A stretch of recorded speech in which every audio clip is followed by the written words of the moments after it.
saya menulis bahwa 1 rupiah bisa justru berbanding terbalik dengan dolar, itu 10 dolar 1 rupiah bisa dilakukan. Apakah itu overconfidence? Tentu kalau kita mengikuti pola pikir yang kita miliki sekarang, itu mustahil. Itu overconfidence. Kenapa?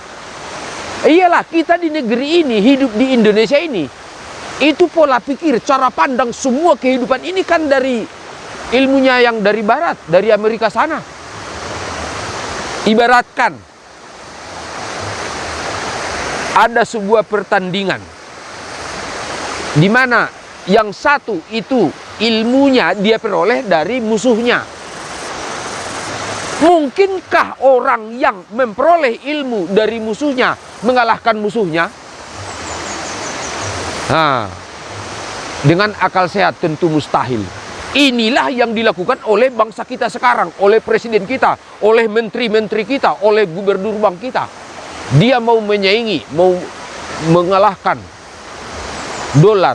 Padahal ilmu yang dia pakai itu adalah ilmunya orang yang membuat dolar itu sendiri, yang membuat persaingan itu.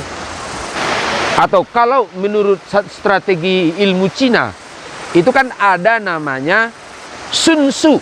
Sun Tzu itu berarti strategi perang di mana kuncinya hanya satu: kenali musuh, kenali diri, kenali musuh. Berarti kita tidak mengenal musuh, tidak mengenal diri mungkin, tapi kita bertanding. Ya babak belur lah. Karena kalau kita mau mengalahkan ilmunya Amerika, kita kenali ilmu mereka, kita kuasai ilmu mereka dulu, baru kita cari kelemahannya di mana. Itulah yang ada di buku Revolusi Spiritual, buku Rahasia Iman, buku Hati Nurani, dan buku Rahasia Negara.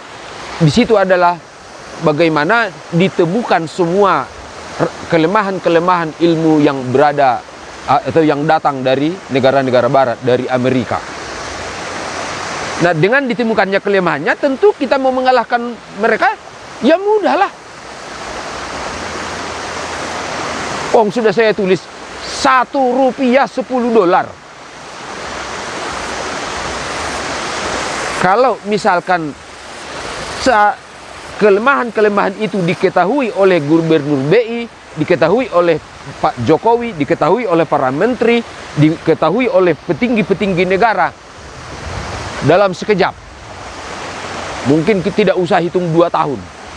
Di tahun pertama nilai dolar itu langsung bisa perlahan-lahan menurun dan rupiah naik dan akhirnya setara. Bahkan beberapa saat kemudian 1 rupiah 10 dolar bisa terjadi. Tapi kalau caranya saya beber di sini kan tidak baik, tidak sopan. Namanya juga rahasia negara. Nah, ini bagaimana ya ini agar Pak Jokowi, para pemerintah, Pak Peri Warjio sebagai gubernur BI. Pak Peri, kalau Bapak mau menguatkan rupiah dengan cara pandang yang Bapak miliki sekarang, dengan cara menggelontor uang, misalkan Bapak punya emas 2 gunung sekalipun untuk menguatkan rupiah, sembelih saya kalau sanggup. Tetapi dengan strategi yang telah tertulis di 3 buku yang saya lakukan, saya yakin dengan gotong royong. Itu adalah warisan leluhur kita, gotong royong. Dan apa yang saya sudah tuliskan di buku itu dipraktekkan. Pak Peri, mustahil tidak terwujud. Rupiah lebih kuat dari dolar.